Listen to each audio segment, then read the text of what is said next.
Olá, pessoal, bem-vindos ao nosso curso História da Salvação. Estamos na 15ª aula, né? Chegando já pertinho do final. Hoje a gente já vai colocar a pontinha do pé no Novo Testamento, né? Terminamos a aula passada falando sobre o pequeno resto. Então, na aula de hoje, nós vamos retomar o tema do pequeno resto e vamos explorar esse rebanho que preparou a vinda de Jesus, né? Um pequeno rebanho é, simples, né? Que nasceu do coração desse pequeno resto. O título da nossa aula de hoje é Anauim, os pobres de Javé. Anauim em hebraico significa exatamente os pobres de Javé, esse pequeno resto que aprendeu a colocar sua confiança exclusivamente no Senhor. Em primeiro lugar, se refere àquele pequeno resto que veio da Babilônia depois do exílio, né? Então, eles aprenderam a ser humildes, a serem pobres de espírito, aprenderam a viver a simplicidade, na confiança no Senhor, né? Mas, em segundo lugar, ele também se refere àqueles que eles se tornaram, esses que vieram do exílio, são semente desse povo, desse pequeno resto que preparou, um pequeno resto, que preparou a chegada de Jesus. Agora, em sentido escatológico, ele se refere ao resto que vai permanecer fiel a Deus até o fim, na sua segunda vinda. E entre a primeira vinda de Cristo e a segunda vinda de Cristo, o pequeno resto são todos aqueles que se mantêm fiéis a Deus nos tempos de tribulação, tempos de perseguição, tempos de purificação, né? Então, isso é para nós também. Então, antes de entrar no tema propriamente dito, vamos dar uma olhada no contexto histórico desse período entre o pós-exílio até as vésperas da vinda de Cristo. Vamos usar os dois últimos livros históricos do Antigo Testamento, que são os dois livros de Macabeus, Macabeus 1 e Macabeus 2, né?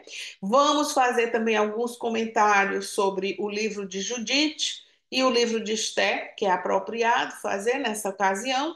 E no final da aula, vamos dar as primeiras entradas no Novo Testamento, usando pequenos trechos do Evangelho. Eu imagino que vocês estão ansiosos para chegar já no Evangelho. A gente está chegando, né? Então vamos começar a nossa aula de hoje com o sinal da cruz, o sinal do Pai, em nome do Pai, do Filho e do Espírito Santo. Amém. Que o Senhor esteja conosco hoje durante toda essa aula, tocando os nossos corações, tocando os meus lábios e tocando o ouvido e o coração de vocês.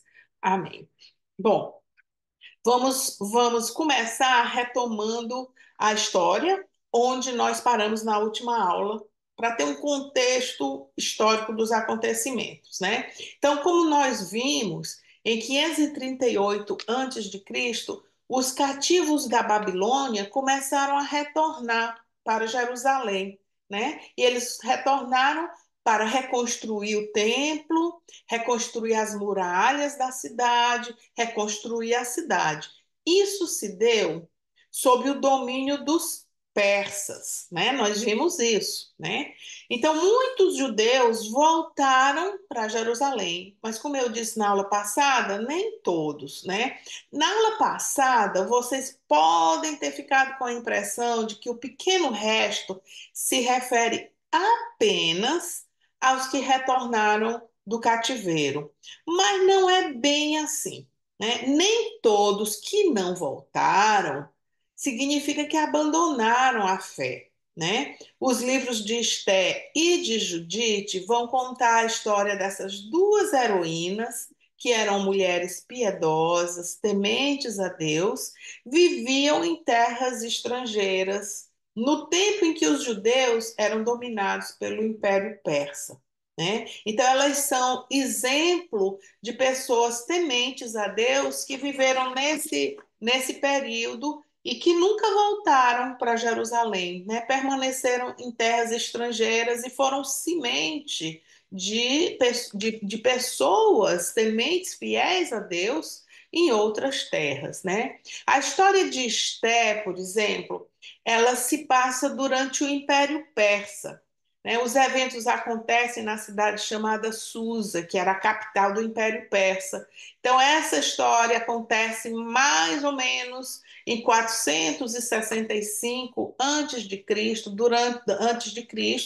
durante o reino de Assueros. Assueros também era conhecido com o seu nome grego, Xerxes. Então é a mesma pessoa, tá certo? Em algumas passagens tem Xerxes, em outras passagens você pode encontrar, em outras versões, esses dois nomes, mas é a mesma pessoa. A história essa, nós já estamos falando da história de Esté. Não, quem era Esté? Esté era uma órfã, ela foi deportada para a Babilônia no tempo da deportação, né? Perdeu os pais e foi adotada por um parente, né, chamado Mardoqueu. Né? Ela era muito bonita, ela cresceu, se tornou uma mulher muito bonita, e ela acaba, tem toda uma história que vocês podem ler, né? Eu vou passar por cima desse preâmbulo, mas ela acaba se casando com o rei, né? E o rei não sabia que ela era judia, tá certo? Então, acontece que havia no reino, né, um primeiro-ministro chamado Amã, e ele era um homem muito cruel, muito arrogante, né, e ele começou uma grande perseguição aos judeus. Né? A perseguição começou porque ele, o Mardoqueu, que é o parente da Esther, né, ele que era muito temente a Deus, ele se recusou a cometer idolatria, né? E aí o ódio desse primeiro-ministro, do Amã, era tão grande que a partir daí cresceu esse ódio dentro dele e o objetivo da vida dele passou a ser exterminar todos os judeus. E aí ele consegue, né, que o rei assine um decreto, o rei nem olhou direito, foi lá e assinou. E nesse decreto era um decreto que para uma matança de todos os judeus e tinha uma data certa, né? Tinha uma data marcada e era uma convocação para que todas as pessoas por todo o reino, onde quer que elas estivessem, elas matassem os judeus, que elas tivessem contato naquele dia, né? Então, o povo judeu ficou desolado. Agora, como é que eles responderam a isso? Eles responderam com orações, com jejum, com sacrifícios. Aqui a gente já está vendo que a resposta que esse povo começa a dar a Deus, a esses momentos de perseguição, de tribulação, é bem diferente da resposta que a gente viu acontecendo durante o reino de Israel e o reino de Judá, depois da divisão do reino. Né? Então, as pessoas aqui estão com o coração bem mais aberto para as coisas de Deus. Eles ficaram desolados, mas a resposta deles foi se aproximar de Deus com oração, com jejum, né? E Esther, né, ela corajosamente, ela revela sua origem ao rei, né? E ela intercede pelo povo. Então, o rei que tinha assim muito carinho por Esther, na verdade ele era louco por ela, né? Ele acaba acolhendo o pedido de Esther e com isso o povo é salvo. Ele revoga aquele decreto e o povo é salvo. E o dia marcado para a matança dos judeus passa a ser o dia da execução de Amã, o primeiro-ministro cruel, né, aquele opressor dos judeus. E esse dia se torna um dia de celebração anual, um dia festivo, né, que passou a se chamar Festa de Purim, né? Essa festa é celebrada todos os anos pelos judeus até os dias de hoje. É um grande feriado de comemoração pela vitória, que é festejado com muita alegria, né? Porque é um dia de comemoração de vitória. E Esther, gente, Esther, ela é aqui, a gente pode ver que ela é uma prefigura de Maria, Nossa Senhora, né? Assim como Esther, Maria tem acesso direto ao rei, como Esther tinha, né? E ela intercede pelo povo e ela é a consolação dos oprimidos, né? Então aqui a gente vê Esther já apontando para Maria um pequeno paralelo, né? E Judite? né? Judite é outra heroína desse período, né? O autor do livro de Judite ele é desconhecido, o local exato onde foi escrito também é desconhecido, o período que se passa a história. Aí a gente sabe, é durante o Império Persa, né? E é depois que a cidade e o Templo de Jerusalém foram reconstruídos. Então, é nesse período, ainda no Império Persa, tá certo? E é por volta do ano 200 antes de Cristo. Vocês estão vendo que a história está avançando, tá? Então, é mais ou menos na época do tema que nós vamos ver daqui a pouco, que é da revolta dos Macabeus, né? Daqui a pouco eu vou contar essa história. Então, enquanto essa revolta está acontecendo, né, na Palestina, em Jerusalém, a história de Judite está acontecendo em terras estrangeiras, né? E o autor do livro, ele mistura o nome dos personagens e ele mistura os fatos históricos. E, na verdade, o que ele queria mesmo, o que acredita-se, né? Que o propósito dele, tudo indica, que ele não tinha assim a intenção de contar a história com precisão. Mas ele queria salientar a luta que foi para os judeus manter os seus costumes, suas práticas religiosas vivendo em terras estrangeiras. Então, ele misturou os personagens. Por exemplo, ele se refere a todos os povos que oprimiram os judeus até aquele período, né? Por exemplo, ele apresenta Nabucodonosor, que era rei da Babilônia. Ele apresenta lá, ele aparece como sendo o rei da Síria, porque a Síria era um outro opressor, né? E Holofernes, esse personagem que aparece na história, que é o general, o principal general do rei, ele aparece com um nome persa. Ou seja, nesses dois personagens está a representação das três nações opressoras, né? A Babilônia, a Assíria e a Pérsia. Eles se misturam nesses dois personagens. É como se fosse uma síntese de todos os inimigos dos judeus até aquele momento. E o nome de Judite também, né? Judite significa judia. É como se ela, essa personagem, representasse todo o povo judeu, né? Ou seja, os personagens da história, eles representam o povo judeu e os seus opressores, né? E o grande desafio, então, nesse período pós-exílico, era ajudar as pessoas a preservar a fé, preservar os seus costumes, manter a aliança com Deus, mesmo para aqueles que permaneceram em terras estrangeiras. Então, a história de Judite, ela serve para fortalecer a confiança do povo em Deus, né? E nesse período as pessoas estão bem abertas para isso. Né? Judite, por exemplo, a história é bem simples. Judite, ela enganou e matou esse general, o Holofernes, né? Que era um general que estava causando grande opressão ao povo, né? Mas ela, Judite, ela não age, ela matou o Holofernes, né? Mas ela não age assim de forma isolada. O povo todo se uniu em oração, jejum, sacrifício. Eles acreditavam que o inimigo poderia ser derrotado com o poder da oração, né? Então foi uma mudança de atitude bastante grande no meio do povo, né? Judite, ela se prepara para essa missão como? Com oração, né? Então parte da oração de Judite está no capítulo 9, no versículo de 16 a 18. Deixa eu ler para vocês aqui um pedacinho da oração dela. Olha só. Não é na multidão, Senhor, que está o vosso poder, nem vos comprazeis na força dos cavalos. Os soberbos nunca vos agradaram, mas sempre vos foram aceitas as preces dos mansos e humildes. Deus do céu, Criador das águas e Senhor de toda a criação, ouvi uma pobre suplicante que só confia na vossa misericórdia. Lembrai-vos, Senhor, de vossa promessa.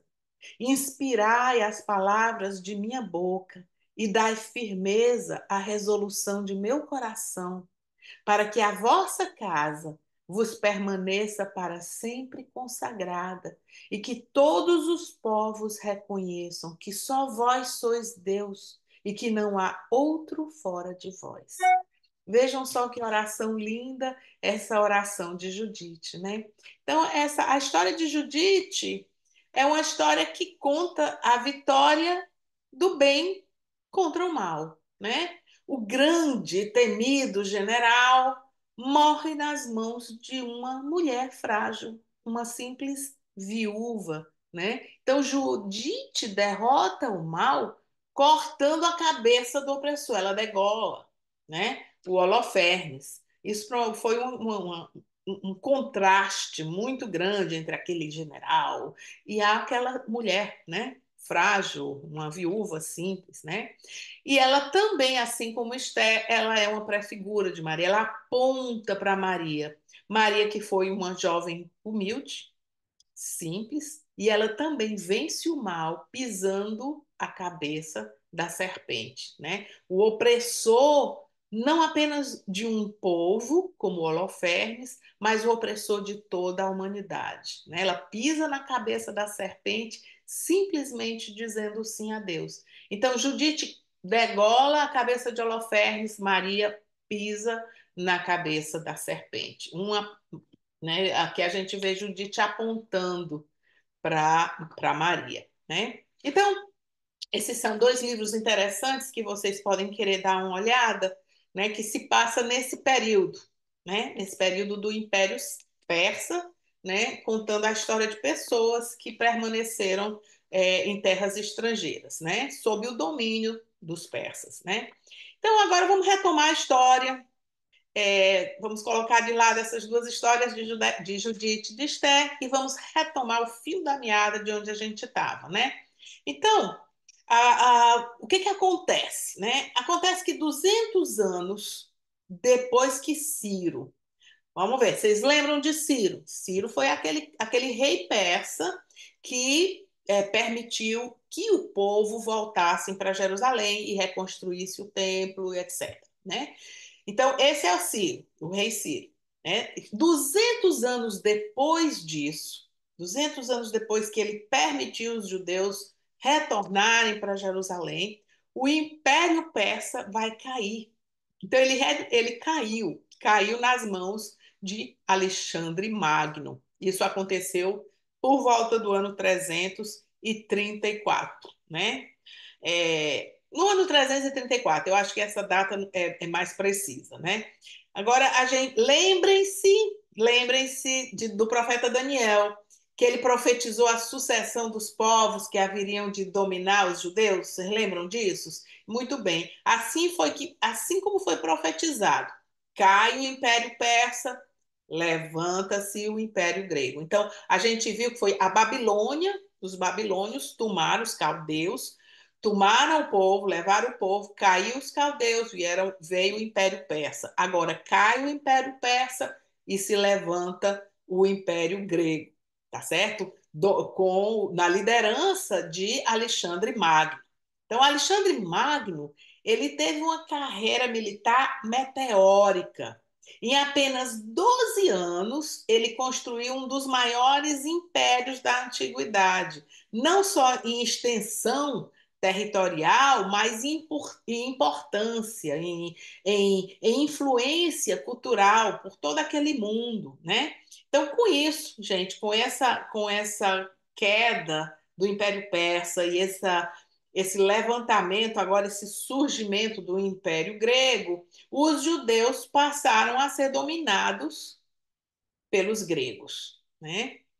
Então, muito bem.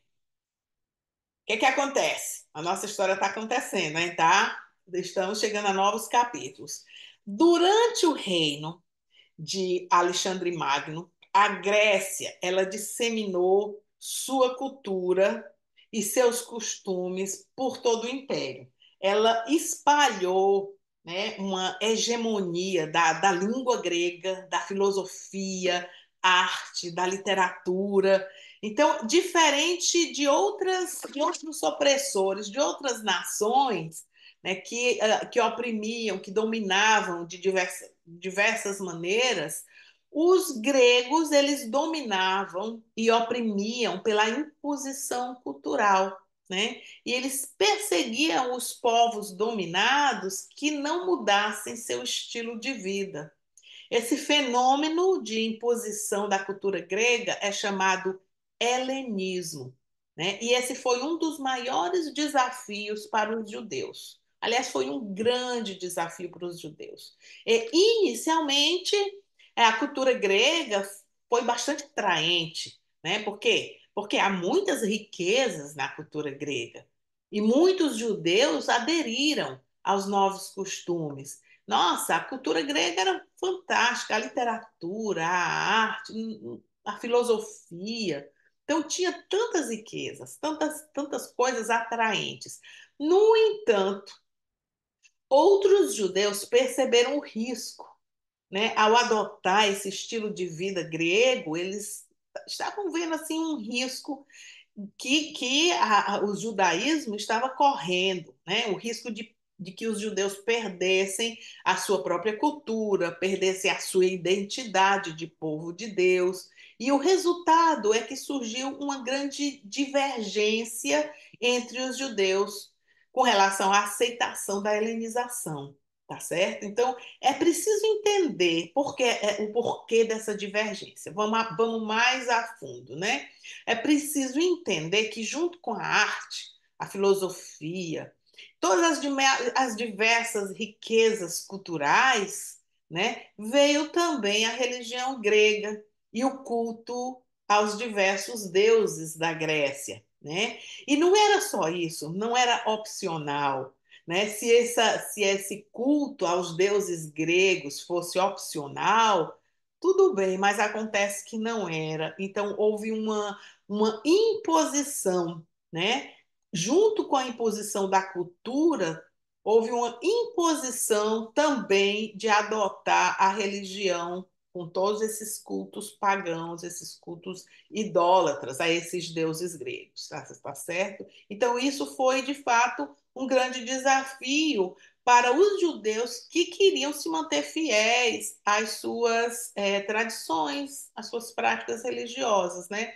E essa tensão entre a atração que a cultura grega exercia sobre alguns e a ameaça que ela representava à religião dos judeus gerou divisões internas profundas entre os judeus.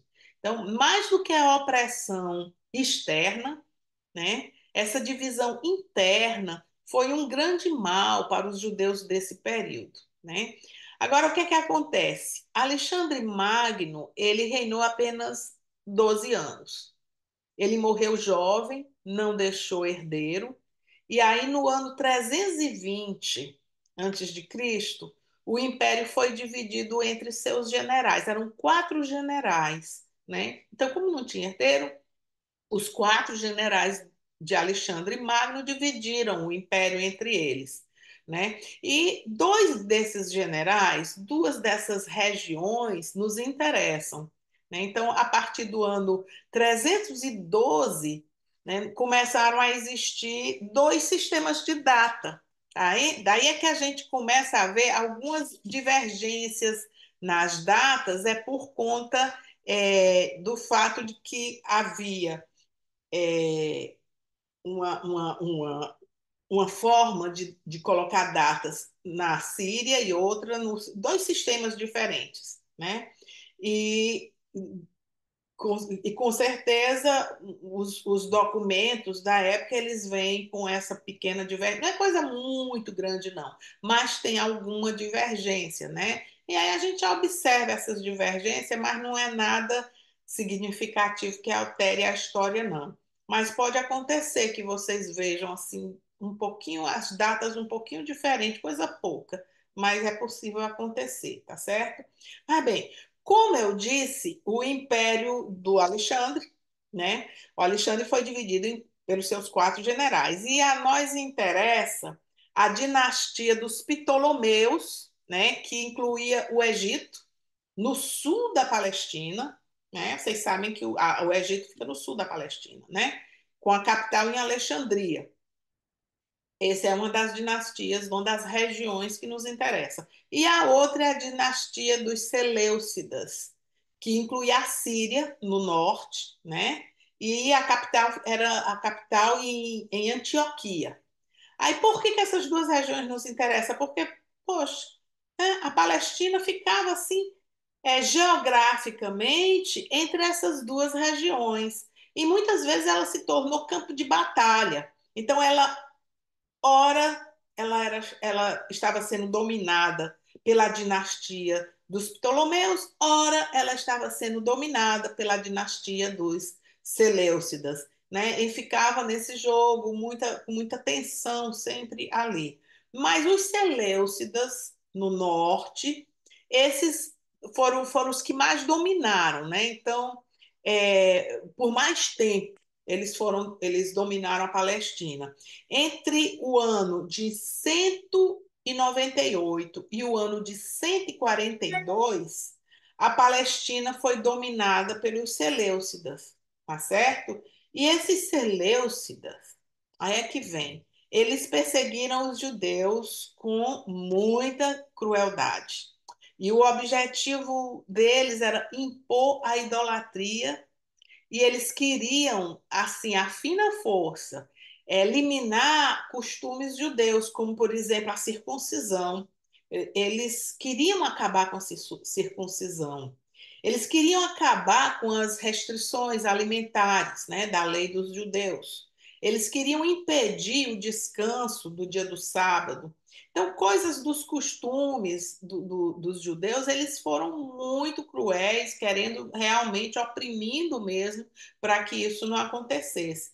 Os judeus helenistas, né, porque eu não disse que criou uma divisão, eles, encantados com a cultura grega, começaram a achar que essas práticas eram coisas antiquadas, eram coisas ridículas, coisas antigas, deixa isso para lá, vamos agora, vamos respirar coisa nova, né?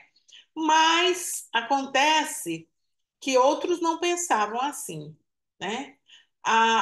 Daí que começou a confusão. A fé dos judeus estava correndo perigo, né? Diante dessa perseguição, os judeus tinham que escolher ou entre a apostasia, né? Ou eles aderiam totalmente àqueles costumes e à idolatria, né? Eles então era a apostasia da fé, ou se eles não aceitassem, o resultado era o martírio. Daí que muitos foram martirizados, tá certo? Cruelmente, né? Então, ou eles abriam mão da fé, ou eles eram martirizados. Então, foi aí que surgiram os macabeus. Os macabeus resolveram abrir uma terceira via. Eles resolveram lutar e graças a eles o judaísmo foi salvo, senão o judaísmo teria desaparecido com toda essa opressão, tá certo?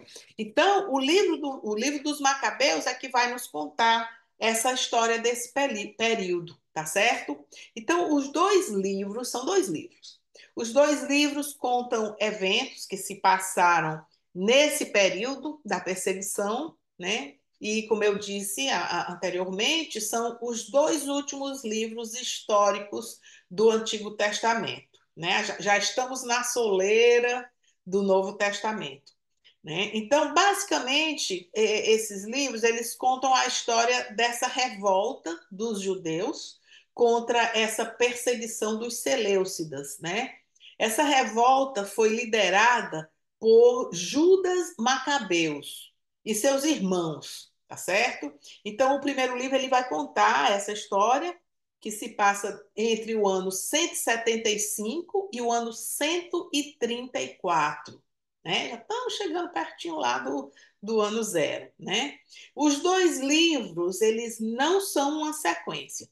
Eles contam a mesma história, escrita por autores diferentes, né, com perspectivas diferentes, uma coisa semelhante aos evangelhos. Os evangelhos também são quatro autores escrevendo a mesma história com sua própria perspectiva, né? Então, é mais ou menos assim os dois livros de Macabeus, tá? Então, a história vai contar esse duplo desafio de lutar contra os Seleucidas, que queriam impor o culto aos deuses gregos, né? E contra uma liderança de judeus que era favorável à helenização, tá certo? Agora eu vou fazer um rápido resumo da história, né, da revolta dos Macabeus. Não quero me alongar demais, tá certo? Então, quem era Judas Macabeus? Judas Macabeus é o filho de Matatias, tá certo?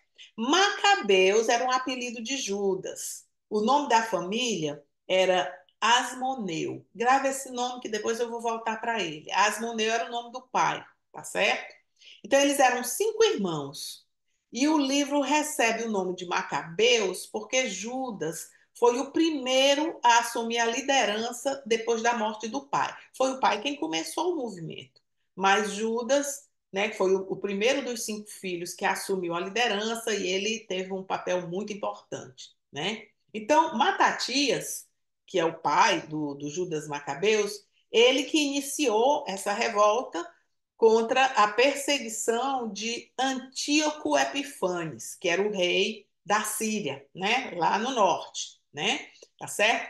Não se confundam quando vocês forem ler a história, porque tem 4 reis da dinastia dos Seleucidas com o mesmo nome de Antíoco, tá certo? Era um nome muito comum entre eles. Mas aqui nós estamos nos referindo ao Antíoco Epifanes. Foi ele que começou a perseguição, e é durante o reinado dele, desse Antíoco Epifanes, que vai começar essa revolta dos judeus, tá certo? Em todas as províncias do império foi imposto o culto aos deuses gregos. Todas as províncias aceitaram, menos Judá, né? Isso atraiu o ódio do rei. O rei ficou indignado com essa rebeldia, né? E Antíoco Epifanes acreditava que não bastava desterrar os judeus, como já tinha sido feito no passado, né? Ele achava que era preciso exterminar totalmente a raça dos judeus. Daí que a perseguição foi muito grande, né? A perseguição foi grande e ela se tornou uma perseguição generalizada, porque os povos vizinhos não se conformavam com essa resistência dos judeus, né? Para que isso, né? Então, Antíoco Epifanes, ele é uma pré-figura do anticristo, né? Esse rei, essa figura de liderança é extremamente perseguidora, né? Ele mandou colocar a estátua de Júpiter no templo de Jerusalém, bem no altar dos sacrifícios. A abominação da desolação que o profeta Daniel havia falado, tá certo? E ele distribuiu estátuas de outros ídolos por todo o templo. Então foi uma coisa, uma grande profanação, né, do templo.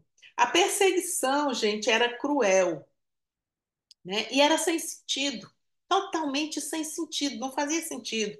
Olha só, as mães que levassem seus filhos para circuncidar, né? Só por elas fazerem isso, elas eram assassinadas com seus filhinhos. Era uma coisa totalmente sem sentido, não que mal que fazia, né?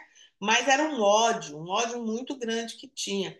Então, quando você vai no capítulo 6 e 7 do segundo livro de Macabeus, né, você vai encontrar lá a história, a crueldade das perseguições. Tem a narrativa, né, do martírio de Eleazar e dos 7 irmãos e sua mãe. Vocês provavelmente conhecem essa história, tá certo? Eleazar era um homem idoso, era um escriba, um homem muito respeitado, ele tinha 90 anos de idade, né? E ele foi forçado a comer carne de porco, né? Como ele não queria aceitar, e porque ele era uma pessoa benquista, eles fizeram uma proposta a Eleazar: olha, você come a sua própria comida, fingindo que está comendo carne de porco, né? Não se preocupe, não.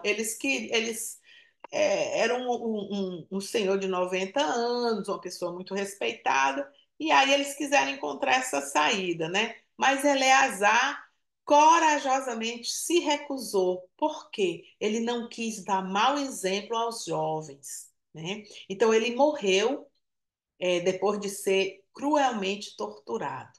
Ele não simplesmente mataram Eleazar, eles torturaram Eleazar cruelmente até que ele morresse, certo? Mas esse exemplo dele para os mais jovens foi muito frutuoso, né? O capítulo 7 vai nos contar a história dos 7 irmãos e a mãe, né? Esses 7 irmãos, eles um a um, eles foram preferindo a morte cruel, né, do que transgredir a lei. Quando chegou, eles foram morrendo, foram torturando e matando. O primeiro, o segundo, quando chegou no último filho, o caçula, né, eles tentaram convencer a mãe a fazer o filho mudar de ideia, né? E assim salvar a vida do filho e a vida dela. Então, em 2 Macabeus, no capítulo 7, versículos de 26 a 29, nós lemos o seguinte: olha só. Como ele insiste, ele aqui é o rei, tá? Como ele, o rei, insistiu por muito tempo, ela consentiu em persuadir o filho. Inclinou-se sobre ele e, zombando do cruel tirano, disse-lhe na língua materna, porque o rei não entendia a língua materna dele, né? Ela disse: Meu filho, compadece-te de tua mãe, que te trouxe 9 meses no seio, que te amamentou durante 3 anos, que te nutriu, te conduziu e te educou até esta idade. Eu te suplico, meu filho, contempla o céu e a terra, reflete bem. Tudo que vês, Deus criou do nada, assim como todos os homens. Não temas, pois, este algoz, mas sê digno de teus irmãos e aceita a morte, para que no dia da misericórdia eu te encontre no meio deles. Então, essa mãe, ela fingiu que estava, né, convencendo o filho, mas fez foi dar força ao filho a enfrentar a morte, né, mas não transgredir a lei, ser fiel à lei, ser fiel à aliança com Deus, né? Então o filho foi fiel, ele ouviu a mãe, ele foi torturado, ele morreu e depois eles mataram a mãe também, né? E essa passagem, gente, no capítulo 7, né, aqui do segundo livro de Macabeus, essa passagem é muito importante, tá certo? Porque é a primeira vez que a ressurreição dos mortos é colocada assim claramente na Bíblia. Né? Antes se falava do Sheol, onde ficavam aqueles que adormeciam no seio de Abraão e tal. Mas aqui é a primeira vez que se fala de uma maneira tão clara, quando ela diz, né, que aceitar a morte para que no dia da misericórdia eu te encontre no meio deles. Então é uma fé muito forte, essa fé desses judeus que foram martirizados, né? Então, o martírio dos judeus desse período prefigura o martírio dos primeiros cristãos e dos cristãos de todos os tempos, de todas as épocas que sofrem perseguição, né? Agora, olha só, esses judeus, eles sofreram o medo da morte, acreditando na ressurreição antes de conhecerem a vitória de Cristo sobre a morte. Olha só que fantástica essa fé, né? Eles receberam uma graça especial de fé, uma iluminação muito especial de Cristo, né? Em antecipação a obra da redenção. Tanto é que São João Crisóstomo ele compara essa graça antecipada que eles receberam com os raios de luz que aparecem no céu antes do sol despontar no horizonte. Né? Ou seja, antes do sol realmente despontar, já começa a ter alguma claridade no céu. Então ele diz essa claridade que vem antes né? São graças especiais que, por antecipação, pela redenção de Cristo, esses judeus já começaram a receber, né? E não só isso, mas também tem uma outra passagem importante que está também no segundo livro de Macabeus, no capítulo 12, né, em que Judas ele oferece um sacrifício de expiação pelos soldados que morreram. Então, veja só, Judas acreditava na ressurreição dos mortos e acreditava na intercessão pelos que faleceram. Então, nessa passagem, a gente encontra uma base nas escrituras para a oração pelos defuntos, né, os falecidos, né, e consequentemente a doutrina católica sobre o purgatório. Então, essas duas passagens são muito importantes para nós. Mas muito bem, vamos voltar à revolta, né, dos macabeus. Então, essa revolta dos judeus levou vários anos, não foi uma coisa rápida, foram vários anos. Com a morte de Matatias, que é o pai de Judas, ele morreu no ano 166 a.C. Quando Matatias morreu, o Judas Macabeus assumiu, né? Ele que assumiu a liderança. O exército era pequeno, pouco armado, mas eles conquistaram muitas vitórias. Por quê? Eles oravam, eles confiavam em Deus, eles mantinham os preceitos da lei. Com isso, eles alcançaram muitas vitórias, né? Então, assim, era já uma outra atitude, né? Depois de derrotar os Seleucidas, né, Judas Macabeus, que estava na liderança após a morte do pai, ele organizou a purificação do templo que havia sido profanado. Ele derrotou os Seleucidas, teve essa batalha, ele conseguiu derrotar, não definitivamente ainda, mas foi uma grande vitória, e ele então realizou, organizou essa purificação do templo. E foi assim que nasceu a festa da dedicação, no ano 164 a.C. Em hebraico chama-se Hanukkah, né? E essa festa ela é celebrada até hoje pelos judeus, né? Todo ano ela é celebrada. Depois da morte do Judas Macabeus, o seu irmão Joatã assumiu a liderança, né? E continuaram as batalhas, as vitórias. E depois de Joatã, foi o seu irmão Simeão, tá certo? E no ano 142, Simeão conseguiu uma temporária independência política da Judéia. Então, durante algum tempo, né, houve uma certa independência, tá certo?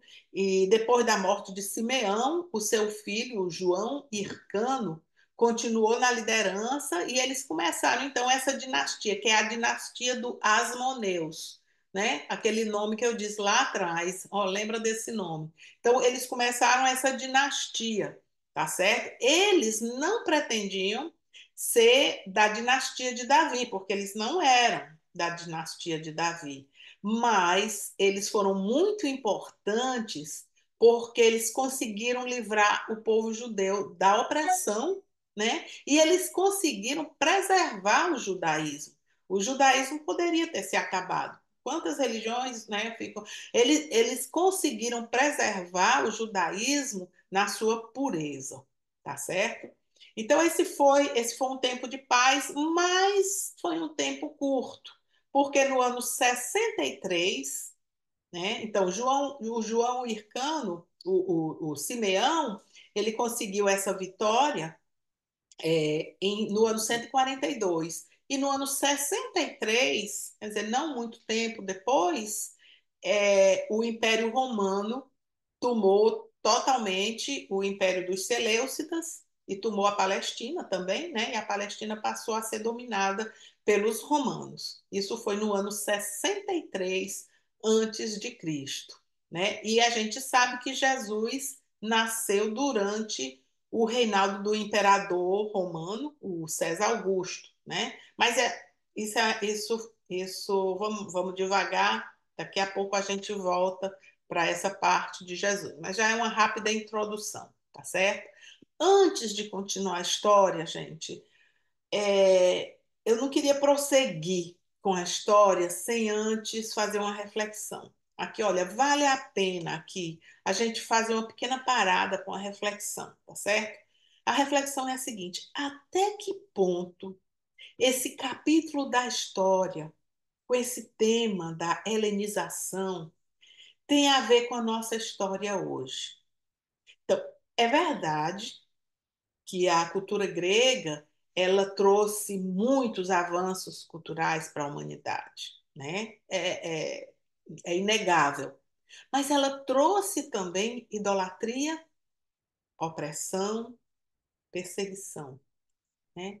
Hoje em dia não se trata mais de helenismo, mas dos valores das filosofias e ideologias modernas e da cultura relativista. É dessa forma que os cristãos de hoje sofrem o risco de apostasia.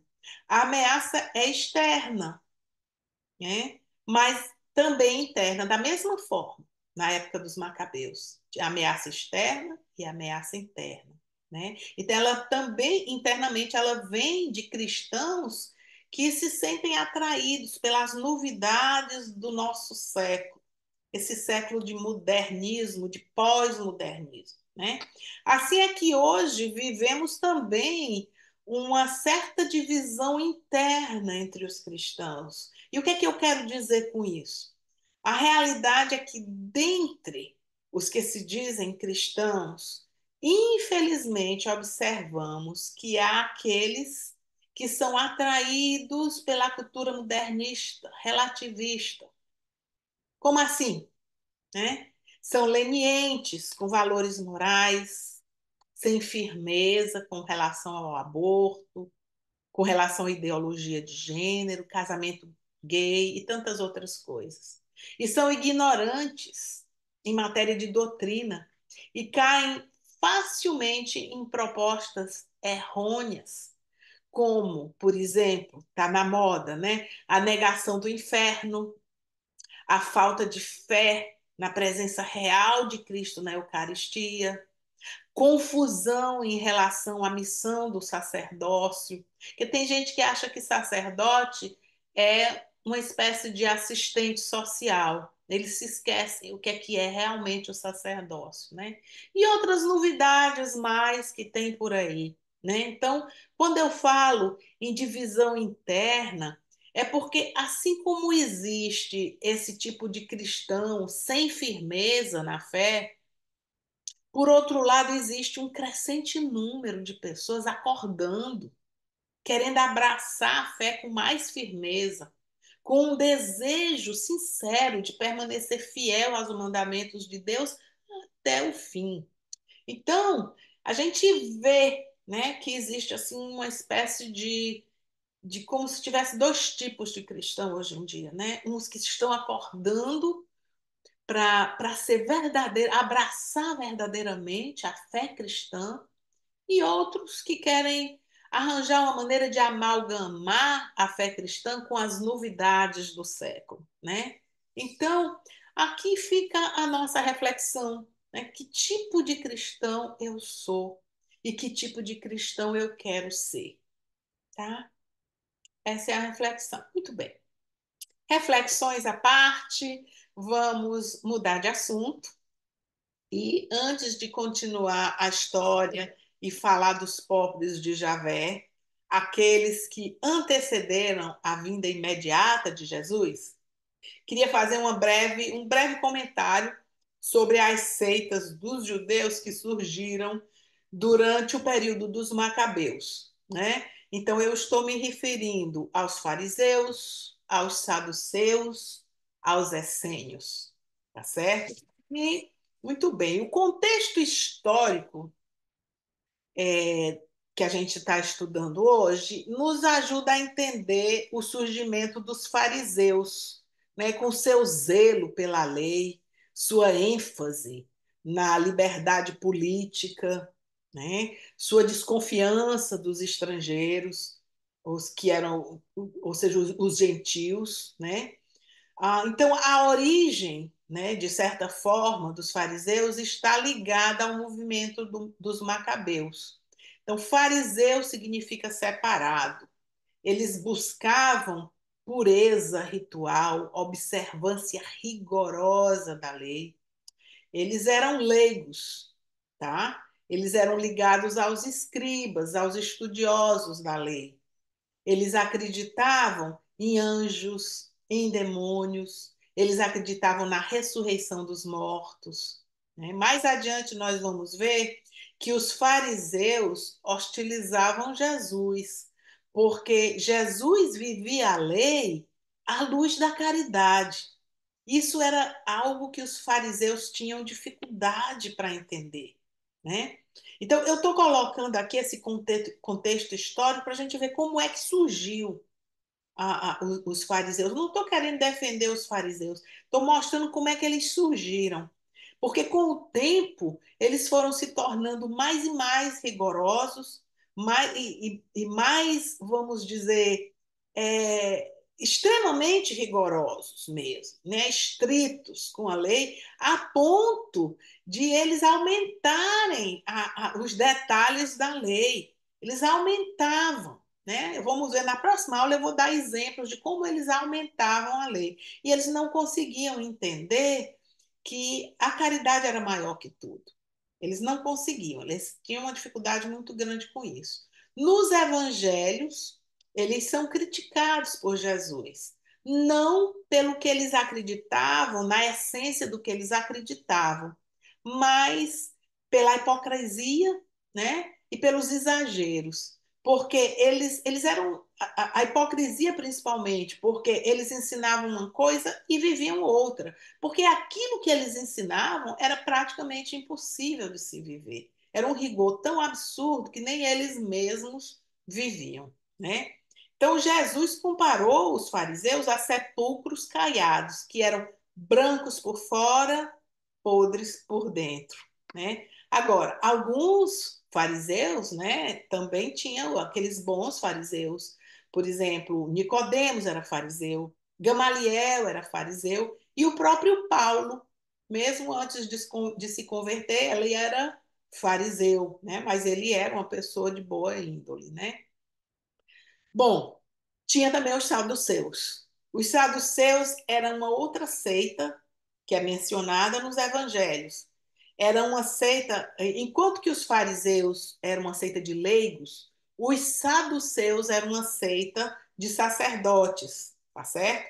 Eles acreditavam apenas no Pentateuco. Eles rejeitavam a tradição oral dos judeus. Eles não acreditavam em anjos, em demônios, eles não acreditavam na ressurreição dos mortos, nada disso. Eles aparecem nos evangelhos como pessoas arrogantes, né? Então, os saduceus são totalmente extintos no ano 70 depois de Cristo, né? Quando os romanos destroem Jerusalém, destroem o templo. A gente vai ver isso no ano 70 depois de Cristo, quando vai haver a destruição do templo. Os saduceus, eles são extintos nesse período, tá certo? Mas durante todo o período da vida de Cristo, os anos que Jesus viveu na Terra, ele conviveu com fariseus e com saduceus. Eles eram, vamos dizer, em termos de doutrina, eles eram inimigos, doutrinariamente, né? Eles eram inimigos, porque eles acreditavam em coisas diferentes. Mas é interessante que diante de Jesus eles se unem para se opor a Jesus. Então, essas informações eu espero que elas sejam importantes para ajudar a entender algumas passagens do Evangelho que a gente vai contemplar, né, nas próximas aulas, tá bom? Havia também os essênios, era uma outra seita. Esses também surgiram na época dos Macabeus, mas eles não são mencionados no Novo Testamento, eles não aparecem nenhuma referência a eles. Mas eu vou mencionar assim mesmo, acho importante vocês terem conhecimento deles pela importância que eles têm depois, né?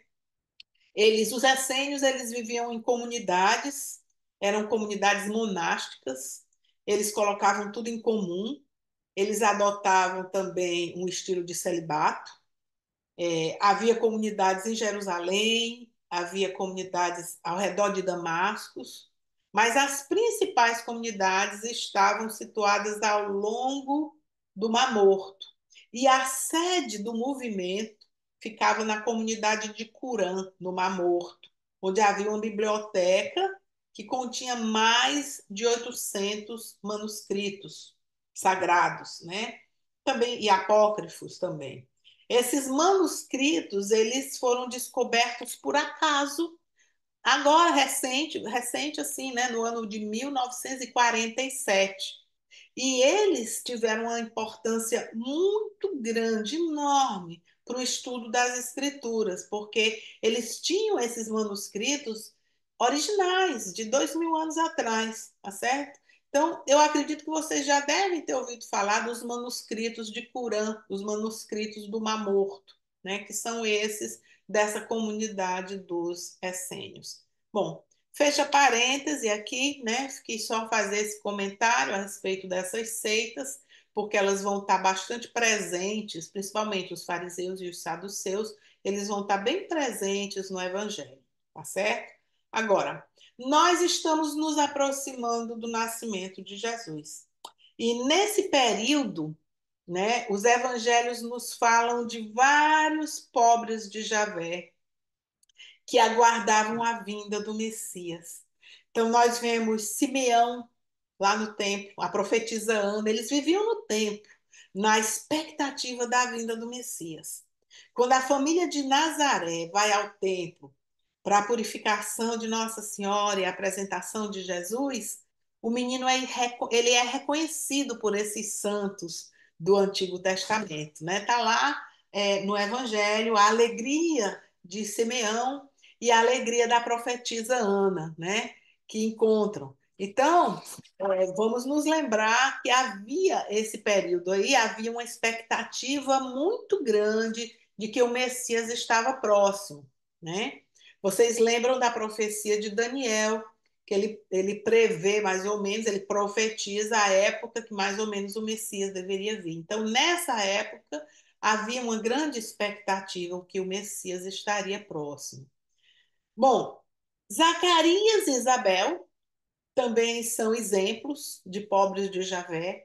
Eles eram pessoas justas, tementes a Deus, não tinham filhos, já eram idosos, né? Eles lembram Abraão e Sara, que também eram idosos, né? Que não tinham filhos. Agora, eles representam Abraão e Sara, eles representam é, esse casal, né, que está para começar algo novo. Isabel e Zacarias também estão, algo novo está para acontecer, né? Então, é, é do meio, é do seio desses pobres de Javé que vai surgir, né, aquele que anuncia e prepara o caminho para a nova aliança. São os pais de João Batista, né?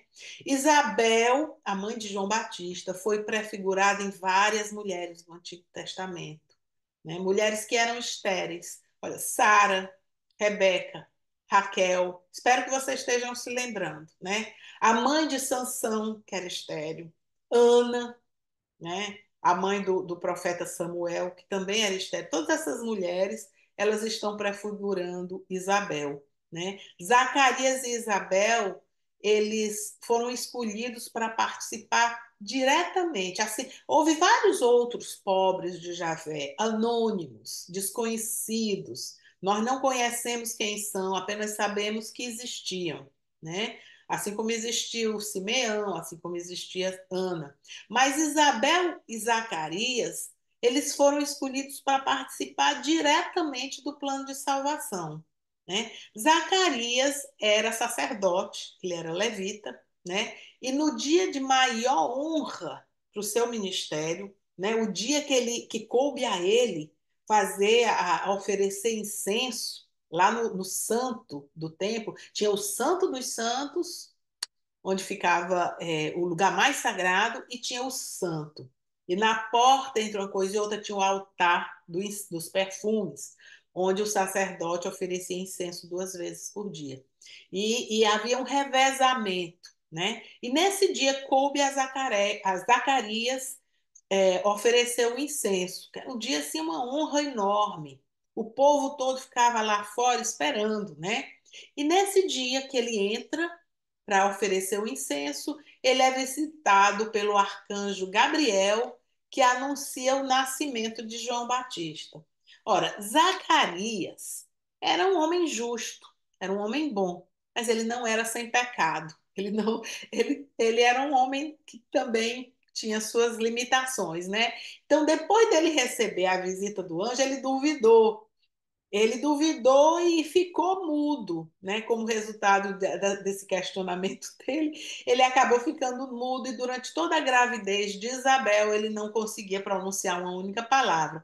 Depois do nascimento de João, ele, já purificado, né, da sua falta de fé, ele recobrou a fala e quando ele abre a boca para bendizer a Deus, né? O arcanjo Gabriel ele faz anúncios fantásticos nesse período, né? Ele também apareceu a Maria, né? E a Maria, ele anunciou que ela seria a mãe do esperado Salvador. Agora, diferente de Zacarias, Maria não duvidou. Ela aceitou, deu seu sim, apenas perguntou: como se dará, né, que eu venha a ser mãe? Por quê? Porque ela tinha voto de virgindade. O anjo explica que a sombra do Altíssimo repousará sobre ela. O anjo usa aqui a mesma expressão usada em Êxodos, quando a sombra do Altíssimo descia sobre o tabernáculo lá no deserto. Vocês devem recordar, havia o tabernáculo, né, que Moisés construiu, e a sombra do Altíssimo repousava sobre o tabernáculo, né? Quem é? É o Espírito Santo. Então, é interessante usar essa mesma expressão, é como se Nossa Senhora fosse um novo tabernáculo, que dentro dela agora é onde habita Deus, né?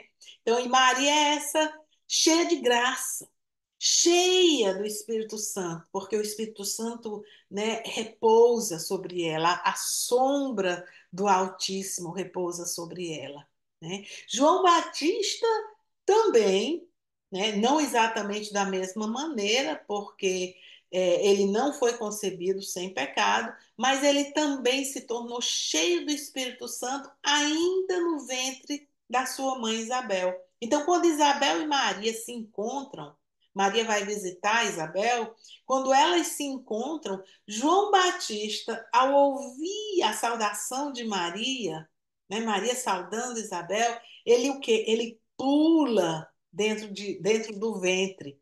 Então, o Evangelho diz que ele pula, ele salta de alegria dentro do ventre de Isabel.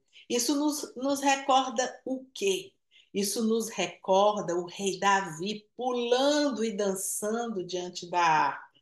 Porque Maria, de fato, é a arca da nova aliança. Ela carregava Jesus no seu ventre, assim como a arca da aliança continha a lei, o maná, né? A Arca da Aliança era um lugar onde Deus habitava, a palavra de Deus estava ali, o maná, o pão do céu estava ali. Mas agora é em Maria que Deus habita. E João Batista, exatamente como Davi, pula, né, diante da arca, tá certo? E nesse encontro, né, Isabel foi inspirada a proclamar Maria como bendita. Olha só, bendita a mãe do meu Senhor. E o cântico que ela diz está lá no Evangelho, a coisa mais linda, ela venerando. Quem é que pode ser contra a veneração de Nossa Senhora? O próprio anjo Gabriel venerou Nossa Senhora. Ave cheia de graça. Isabel aqui está venerando Nossa Senhora. Bendita seja a mãe do meu Senhor, né? Então esse encontro de Maria e Isabel é, na verdade, também um encontro entre Jesus e João Batista, cada um no ventre da sua mãe, né? E pela boca de Isabel proclama o senhorio de Jesus. E o Magnífica, que Nossa Senhora, então, logo depois, ela canta, ele é composto de citações, alusões do Antigo Testamento. Nós já vimos, né? Nós vimos, nós falamos sobre isso quando nós falamos do Cântico de Ana, a mãe de Samuel, lá em 1 Samuel, no capítulo 2 de 1 Samuel, vocês lembram, né? Então, ela é o cântico aqui da misericórdia de Deus para com os pobres e humildes, né? Então, tanto Ana como Maria oferecem o seu filho a Deus, né? Então, lembram do profeta Elias, que nós falamos tanto, né? E de como foi profetizado que Elias deveria vir antes da vinda do Messias? Pois bem, João Batista é esse Elias esperado, né? A missão de João Batista é preparar o caminho do Senhor. Então, e que Isaías falava, Isaías falou disso, né? Na verdade, João Batista, gente, é o último profeta do Antigo Testamento, tá certo?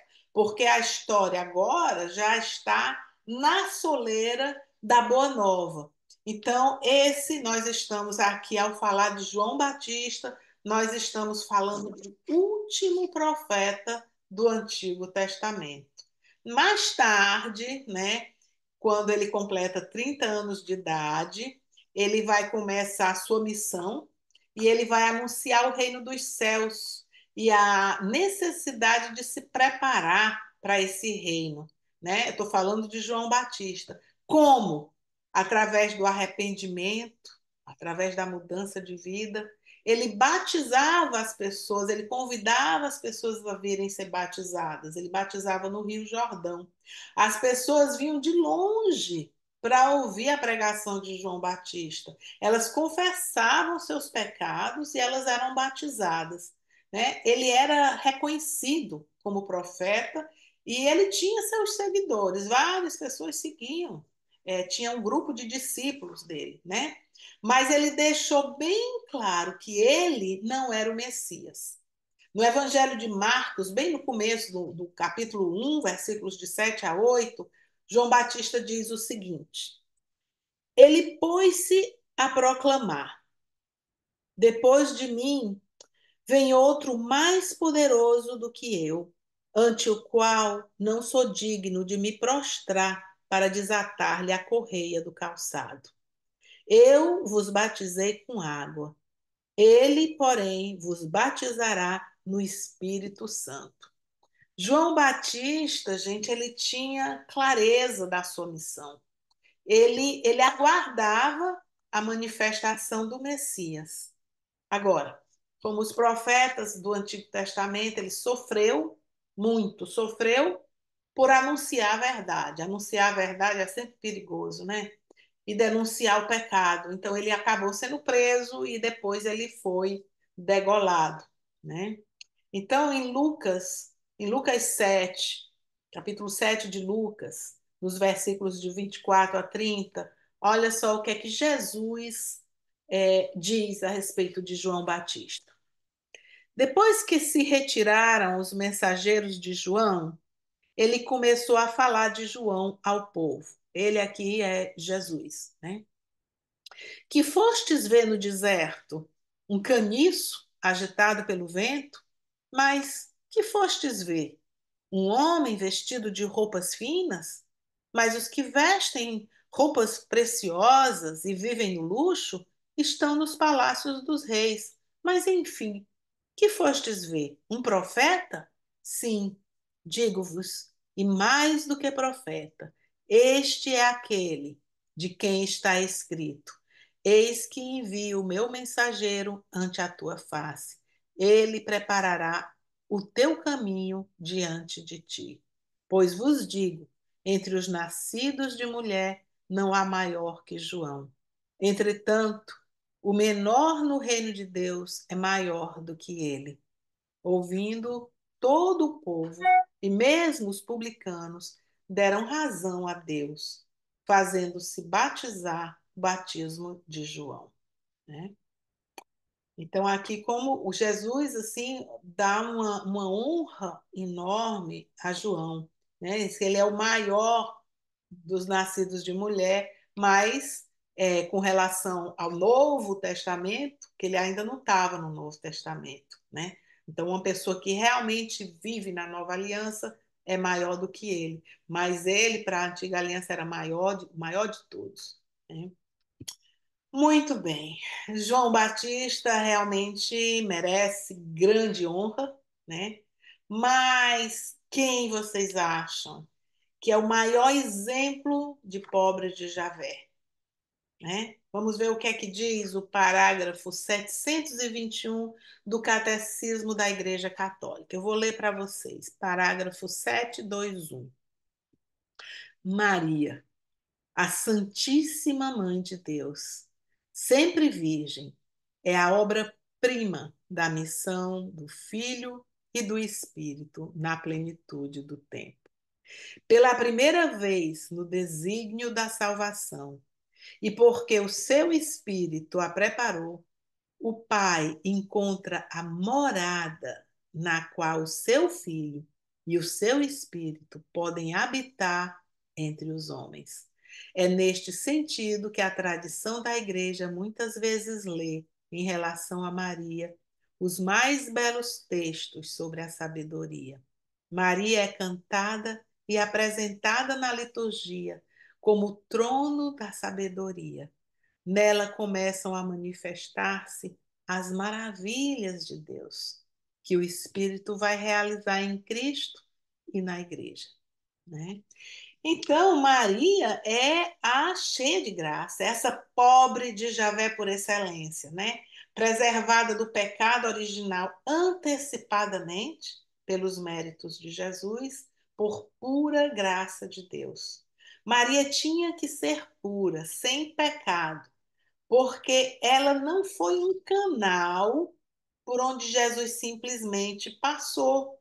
Jesus foi gerado, tecido no seio de Maria. Jesus herdou as feições de Maria, os atributos físicos de Maria, mas também sua pureza. Então veja só, Maria não foi simplesmente um canal, Jesus passou por ali, ele foi formado dentro dela, e Jesus é puro, é sem pecado, ele puro, puro, né? Lindo. Ele tinha que ser gerado e herdado todos os atributos de uma pessoa que fosse pura e que fosse sem pecado. Então faz todo sentido que Deus tenha feito Maria concebida sem pecado, né? Então veja só aqui, quando a gente fala da pureza de Maria, a gente tem que voltar a Gênesis capítulo 3:15, né? Na nossa segunda aula, onde nós encontramos esse versículo. Porém, ódio entre ti e a mulher, entre a tua descendência e a dela. Esta te ferirá a cabeça e tu lhe ferirás o calcanhar. Então, Maria, somente Maria, né? Uma mulher preservada do pecado, ela poderia estar em perfeita oposição à serpente, né? Então, ela é aqui a nova Eva, nova Eva, né? O Evangelho não nos conta sobre a infância de Maria, né? Mas, segundo a tradição, ela era filha de Joaquim e Ana. Joaquim e Ana não tinham filhos, fizeram uma promessa a Deus. Caso tivessem um filho, iriam dedicar esse filho a Deus. Então, foram abençoados com essa filha, que deram o nome de Maria. E quando a criança completou 3 anos, foi levada a Jerusalém para viver aos cuidados das virgens do templo, até completar 12 anos, né? E aos 12 anos ela voltou, né, para viver com a família, para se preparar para o seu futuro, né? Encontrar um noivo, enfim. Era assim muito cedo que as mulheres faziam compromisso, né, de núpcias, né? No Antigo Testamento, Maria está presente em toda a história da salvação. Como? De maneira prefigurada, como já vimos em aulas passadas. Ela é a arca da nova aliança, né? Na Anunciação, Maria é envolta com a sombra do Altíssimo, assim como a arca do Antigo Testamento, né? Então, nós já falamos sobre isso, né? Da sombra do Altíssimo em Nossa Senhora, como ela é aqui, a arca da aliança prefigura Nossa Senhora, né? A arca, o lugar da habitação de Deus, né? Deus presente no meio do povo. Então, a arca da antiga aliança, ela continha as tábuas da lei, o maná e o cajado de Arão. Vocês lembram disso? Aí no seio de Maria habita a palavra de Deus, que é Jesus, né? A palavra de Deus encarnada, que é prefigurada nas tábuas, o corpo de Cristo, que será a Eucaristia, o pão da vida, prefigurado no maná, e o verdadeiro sumo sacerdote, mediador entre Deus e a humanidade, que é prefigurado no cajado de Arão, que era o sumo sacerdote, né? Ela também é prefigurada como a rainha-mãe que nós vimos, inaugurada no reino de Salomão, né? Prefigurada em Betsabé. Vocês lembram disso? A mãe de Salomão, Betsabé. Ninguém no reino recebeu tanta honra como a rainha-mãe. O papel da rainha-mãe é aconselhar o rei, né? Interceder pelo povo, ser um sinal visível da legitimidade do rei. Então, Jesus é o rei prometido e Maria é o sinal, ela é a rainha-mãe. Né? Em Apocalipse 12, nós vamos ver na última aula, ela aparece lá com uma coroa na cabeça, coroa de rainha, com a 12 estrelas, né? Uma coroa de 12 estrelas. São as 12 tribos, são os 12 apóstolos. Representa Israel e a igreja, né? Maria é também a nova Eva. No Evangelho, Jesus chama mulher, chama Nossa Senhora de mulher. E algumas pessoas estão, ixi, Jesus chamando a mãe de mulher. Mas ele faz isso de propósito, ele quer fazer uma ligação entre a mulher de Gênesis, né, e a mulher do Apocalipse, né? E Maria, essa mulher, ela é a primeira Eva. Não, veja só, a primeira Eva levou Adão a cometer o pecado, né? Ela não obedeceu a Deus. A nova Eva, que é Maria, leva Jesus a realizar o primeiro milagre em Caná. E o que é que ela diz? Façam tudo o que ele mandar. Obediência. Enquanto que Eva desobedeceu, Maria, que era obediente, ainda ensina as pessoas, façam tudo que Jesus mandar, né? Então, ela é verdadeiramente a nova Eva. Então, ao invés de cair na conversa do inimigo enganador, ela diz sim e abraça humildemente a vontade de Deus. E é com isso que ela pisa na cabeça da serpente, né? E a descendência dela também. Então, quando quem pisa na cabeça da serpente são duas camadas, é Maria e a descendência dela também, né? Nas próximas aulas, nós vamos ver mais sobre o papel de Nossa Senhora como mãe, nossa mãe e mãe da igreja, né? Sendo ela própria uma pré-figura da igreja, né? Nós vamos falar mais sobre isso mais adiante também, no papel de Nossa Senhora nos eventos escatológicos. Claro, veja só, é de se esperar que ela, que teve um papel fundamental na primeira vinda de Cristo, gerando Cristo no seu seio, para que ele viesse pela primeira vez, também é de se esperar que ela tenha uma participação de grande importância na segunda vinda de Cristo, também preparando, né, o corpo de Cristo, que é a igreja, para a vinda de Cristo pela segunda vez, né? Mas isso também é assunto para as próximas aulas, aqui é só uma introdução, tá certo? Vamos voltar ao tema de hoje, né? Maria aparece no Evangelho como uma virgem comprometida com José, o carpinteiro, que era descendente da família real de Davi, né? José era descendente de Davi, né? O casamento dos judeus, gente, era feito em duas partes. Primeiro tinha o casamento legal, né? E depois, né, depois de alguns meses, depois de algum tempo, não muito tempo, né, numa outra ocasião, havia uma cerimônia em que a noiva era levada para a casa do marido, né, onde eles iam então habitar. E desse interim, né, nesse período entre o casamento legal que já havia acontecido e Nossa Senhora se mudar para a casa de ser recebida por José na sua casa, nesse períodozinho de tempo, né, antes deles começarem a morar juntos, é nesse período que ela é visitada pelo anjo Gabriel, né? E então, quando ela é saudada pelo anjo, né, cheia de graça, é quando o anjo anuncia que o nascimento do Salvador, e Maria aceita, que dá seu sim, dá seu fiat, e ela diz: faça-se em mim segundo a sua vontade. Então, só lembrando, gente, vocês devem já ter percebido, né? Mas é as palavras do anjo e as palavras de Isabel, elas são a primeira parte da oração da Ave Maria. Então, a oração da Ave Maria é uma oração bíblica, né? Aquela primeira parte da Ave Maria é exatamente a saudação do anjo e aquela proclamação de Isabel, né? Bendita sois entre as mulheres, né? Então, Nossa Senhora ficou grávida por ação milagrosa do Espírito Santo.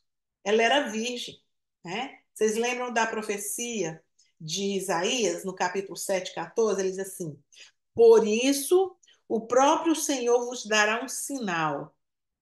Uma virgem conceberá e dará à luz um filho e o chamará Deus conosco. Maria era virgem, né? E ela pretendia continuar virgem. Se ela não pretendesse continuar virgem, ela não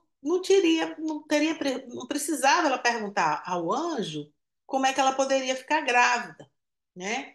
Porque ela já estava comprometida, ela em breve estaria morando com José. Então, quando ela pergunta, é uma mulher que já estava casada legalmente, né? Que em pouco tempo estaria morando com o marido, ela não precisava perguntar como é que eu vou ficar grávida. Ela não precisava, né? Ela sabia exatamente sobre como é que essas coisas acontecem. Essa pergunta que ela fez ao anjo é porque ela realmente tinha a intenção de permanecer virgem, né? E aí é quando o anjo responde e diz que essa obra é uma obra do Espírito Santo, né? Então, como Isaías profetizou, Maria é um sinal que aponta para Jesus, né? Então, Maria foi concebida sem pecado e desde o ventre da mãe estava mergulhada na Trindade. Nós acreditamos nisso, isso é dogma da nossa fé, né? Então, ela sempre esteve mergulhada na Trindade, mas aí, nesse momento, ela dá um mergulho ainda mais profundo, nesse momento da encarnação, né? Ela ali é um mergulho na Trindade, ela, a filha mais amada do Pai, esposa do Espírito Santo, né? Mãe do Filho de Deus, a que é ser feito homem no ventre dela. Então, nossa, que coisa mais magnífica, cheia de graça, sem pecado, totalmente mergulhada na divina vontade. Como pode alguém não querer estar muito próximo de Nossa Senhora? Como é possível alguém desprezar uma pessoa que foi escolhida por Deus para mergulhar nesse mistério da Trindade de maneira tão profunda, tão maravilhosa, né? Muito bem. Na sequência dos acontecimentos, depois da Anunciação, Maria visitou Isabel, sua prima, que foi o que nós já conversamos ainda há pouco, né, sobre isso. Nós vimos ainda há pouco como essa visita foi uma visita muito especial, o encontro das duas mães e das duas crianças ainda no ventre das mães, né? Mas aí ela volta dessa visita, né? Depois do nascimento de João Batista, ela retorna para Nazaré e é então que José percebe que Maria estava grávida. E José ficou muito confuso, analisando o que fazer. Sem querer comprometer Maria, pensou em abandoná-la secretamente, né? Ele ficou realmente se sentindo muito confuso. E existem várias interpretações para explicar a decisão que José estava para tomar de abandonar Maria secretamente. Existem várias interpretações. E uma dessas interpretações, que é a minha preferida, né, é que José ele acreditou em Maria desde o princípio. Veja só, ele conhecia Maria. Ele conhecia a virtude, a pureza de Maria. Ele sabia que ela não poderia estar mentindo, né? Como é que ele pode ter noivado, casado legalmente com essa mulher e não saber, não ver na face dela, né, a presença de Deus? Então ele sabia, ele conhecia o coração de Nossa Senhora, né? Mas ele quis abandoná-la porque ele se achou indigno, né? E de certa forma ele se achou desnecessário. Pronto. Então Deus realizou essa obra nela, agora a missão dela é ser a mãe do Salvador, eu não, eu vou cair fora de cena. Quem sou eu para estar aqui nessa cena de pessoas tão magníficas, né? Quem sou eu? Então ele humildemente resolveu sair de cena. Né? É essa a explicação que eu acho que mais consistente com a pessoa virtuosa que São José era, né? Mas o anjo Gabriel apareceu a José em sonho, né? E lhe assegurou que Deus queria que ele fosse o esposo de Maria e queria que ele fosse o pai adotivo da criança. Então José, imediatamente, ele acolhe as palavras do anjo e ele obedece à vontade de Deus. Ele não questiona, ele imediatamente obedece, né? Então José é um homem de alta virtude, né? Então, olha, veja só como são maravilhosos os planos de Deus. Ao acolher Jesus legalmente como seu filho, segundo a lei mosaica, né? José transmite para Jesus a hereditariedade de Davi. Ele, José, que era herdeiro da linha de Davi, da hereditária, da linha genética de Davi, ele, né, legalmente, segundo a lei mosaica, ele transmite a Jesus. Então, Jesus agora é herdeiro de Davi. Ele se torna filho de Davi, né? Então, por causa do sim de José, Jesus se torna descendente da família real de Davi, né? Através de Maria, Jesus recebe a herança étnica de Abraão, né? Então, por Maria, ele era judeu, tá certo? Filho de Abraão, né? Ele é apresentado como filho de Abraão. Na genealogia de Mateus, você vê, você percebe claramente que Mateus está querendo mostrar que ele é filho de Abraão, né, etnicamente, como judeu, por Maria, que herdou, né, pelo sangue, e ele é filho de Davi, por José. Logo, ele é herdeiro tanto das promessas feitas a Abraão, como das promessas feitas a Davi. E ele é também filho de Deus, de origem divina, pela ação do Espírito Santo na hora da concepção, tá certo? Nós vamos voltar a esse tema na próxima aula. Jesus, aqui ele é filho de Abraão, filho de Davi, filho de Deus. Mas voltando a José, José ele assume, então, né, com muito amor, a liderança como chefe da família. Ele abraça essa missão de provedor, de protetor, de cuidador de Maria e de Jesus. Ele, no silêncio dele, o evangelho não mostra nenhuma palavra. José não dá uma única palavra no evangelho, né? No seu silêncio, mostra o quê? Que ele dedicou sua vida inteiramente a Jesus e a Maria. Nenhum santo, nenhum santo jamais teve oportunidade tão espetacular de viver totalmente mergulhado na comunhão com Jesus e com Maria. Nenhum santo jamais teve essa graça tão especial que José recebeu, né? Podemos imaginar o alto calibre da santidade de José. Será que Deus iria escolher um homem qualquer para ser seu pai adotivo? Né? Claro que não. José, como todo bom pai judeu, ele que ensinou Jesus a orar. Ele ensinou como observar a lei. Ele ensinou Jesus a ser um bom judeu. Ele ensinou Jesus a trabalhar na carpintaria, a respeitar a sua mãe. Tudo. José ensinou tudo. Jesus foi assim. José foi para Jesus esse modelo masculino, esse exemplo, né, da vida de Jesus. Né? É interessante que o Evangelho não fala, não tem nenhum relato de José falando, nem nada. Né? Ele é totalmente silencioso no Evangelho. Mas ele foi escolhido não para deixar ensinamentos com palavras. O maior ensinamento de José para nós é o seu exemplo de vida, né? O seu sim total à vontade de Deus. É um gigante na fé. Ele abraçou a sua missão de maneira perfeita. O Evangelho nos conta como José cuidou da família, né? Ele, é, ele foi com Maria, ainda grávida, para Belém, devido a um decreto, né, de César Augusto. Então, assim é que a criança nasceu em Belém, para cumprir a profecia de Miqueias. Uma profecia de Miqueias que está no capítulo 5, de 1 a 3. Então, eu estou trazendo essas passagens para a gente estar fazendo essa relação do novo com o que nós já vimos em aulas passadas, né? Miqueias diz assim: Mas tu, Belém de Éfrata, tão pequena entre os clãs de Judá, é de ti que sairá para mim aquele que é chamado a governar Israel.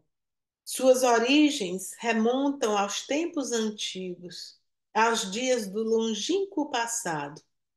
Por isso, Deus os deixará até o tempo em que der à luz aquela que há de dar à luz.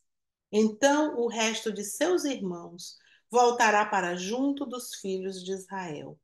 Ele se levantará para os apacentar com o poder do Senhor, com a majestade do nome do Senhor, seu Deus. Os seus viverão em segurança, porque ele será exaltado até os confins da terra. Então, aqui, Belém, essas ligações nos fazem entender que não foi por acaso. Jesus nasceu em Belém, já estava escrito, né? Lá já tinha sido, era a cidade de Davi. E Jesus, agora, como herdeiro da família real de Davi, ele nasce em Belém. Né? Então, quando Herodes fica sabendo do nascimento do possível Messias, através dos reis magos, né? Ele vai enviar soldados para matar todas as criancinhas de Belém, porque estava escrito que o Messias ia nascer em Belém. Né? Então, não esqueçam da profecia de Daniel, que falava que 490 anos após a reconstrução das muralhas, né, iria o Messias, nesse período, nessa época. Né? Então, nessa época, existia, como eu disse, né, essa expectativa de que o Messias estava próximo. Né? Então, diante dessa intenção de Herodes cruel, né, um anjo intervém e ele vai instruir José a fugir com a família para o Egito. Então, José era de fato o chefe da família. Não foi para Maria que o anjo apareceu, foi para José. Ele que era o chefe da família. É a ele que o anjo dá instruções.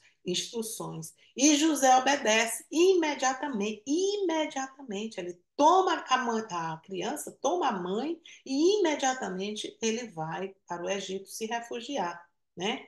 Então, o Evangelho diz que José é um exemplo de pobre de Javé, né? José era justo, ou seja, era temente a Deus, justo no sentido de ajustado à vontade de Deus, né? Ele é prefigurado em José do Egito. Vocês se lembram que eu citei José José de Maria, eu citei quando nós tivemos a aula sobre José do Egito, para recordar vocês, né? Ambos se chamam José, cujo pai se chamava Jacó, ambos eram justos, castos. A eles Deus falava através de sonhos, né?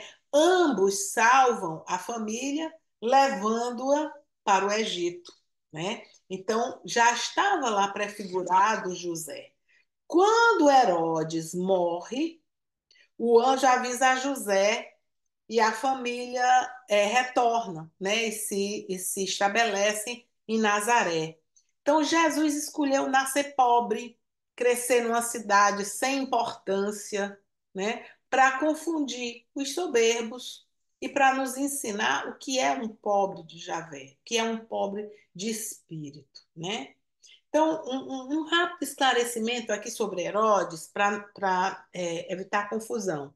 Esse Herodes, que reinava quando Jesus nasceu, ele não era judeu, tá? Ele foi apontado pelo Senado romano para reinar na Judéia. Então, ele não tinha como prioridade os interesses dos judeus. Ele só pensava nele mesmo, né? Ele morreu alguns anos depois que a Sagrada Família fugiu e foi se refugiar no Egito, né?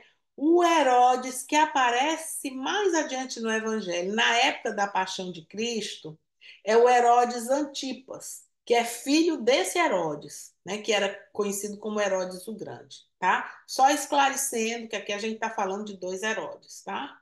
Então, há algumas divergências entre o calendário da época e o nosso calendário atual. Então, acredita-se que Jesus nasceu por volta do ano 4 antes de Cristo.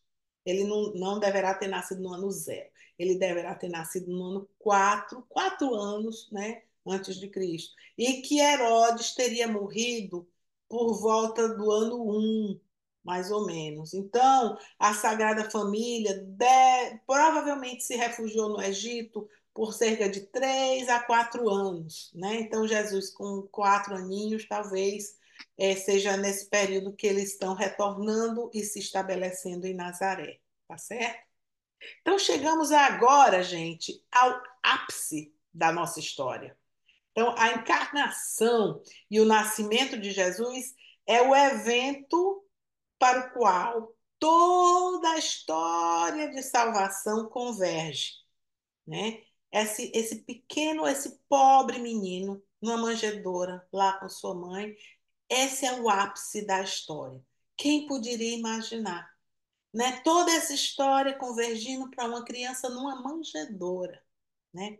Pobrezinho, né? Ali. Mas esse é o momento mais importante de toda a história, né? Deus se fez homem e habita entre nós. Ele é o Emanuel, né? O Emanuel prometido. Emanuel significa Deus conosco, né? Quem poderia imaginar uma coisa dessa? Deus se faz homem para redimir a humanidade. E ele quer redimir a humanidade desde o momento que um homem é concebido. Daí ele passa por tudo que um homem passa desde a concepção. É Deus conosco, no meio de nós. João vai dizer assim no começo do seu evangelho, capítulo 1, versículos 1 e 14. A gente lê o seguinte: no princípio era o Verbo, e o Verbo estava junto de Deus, e o Verbo era Deus. Ele estava no princípio junto de Deus.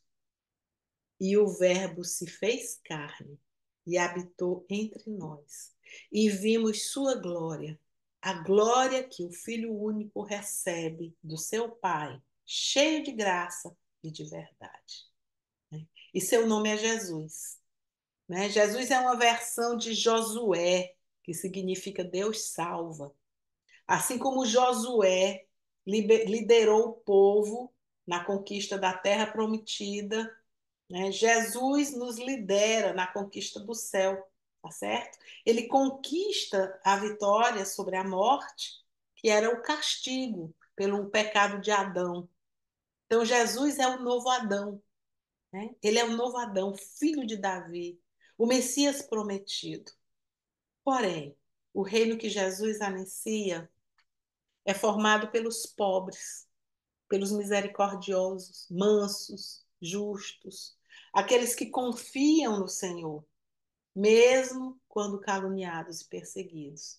Então, é nas bem-aventuranças que está a semente do novo reino que Jesus anuncia.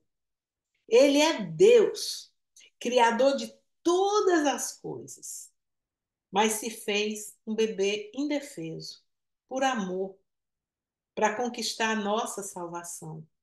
E veio na simplicidade, como um pobre de Javé, aos cuidados de Maria e José. O menino cresceu em idade, sabedoria e graça. E como era Jesus? As bem-aventuranças em Mateus 5, de 3 a 12, elas são um retrato de Jesus. Se você quiser saber como Jesus era, leia as bem-aventuranças. Jesus tinha um coração de pobre. Jesus chorava com os que choram. Era manso, misericordioso. Tinha fome e sede de justiça. Era puro de coração, pacífico. Sua alegria era fazer a vontade do Pai para a nossa salvação. Caluniado e perseguido por causa da justiça, abriu para nós as portas do reino dos céus. Hoje nós ficamos por aqui e na próxima aula falaremos mais sobre Jesus. A próxima aula nós vamos falar sobre os ensinamentos de Jesus, os seus atos. E na aula seguinte vamos falar sobre a paixão, morte e ressurreição de Jesus. Então ficamos aqui por hoje e vamos agradecer a Deus. Muito obrigada, Senhor, por mais uma aula. Que ela possa frutificar nos nossos corações. Em nome do Pai, Filho, do Espírito Santo. Amém.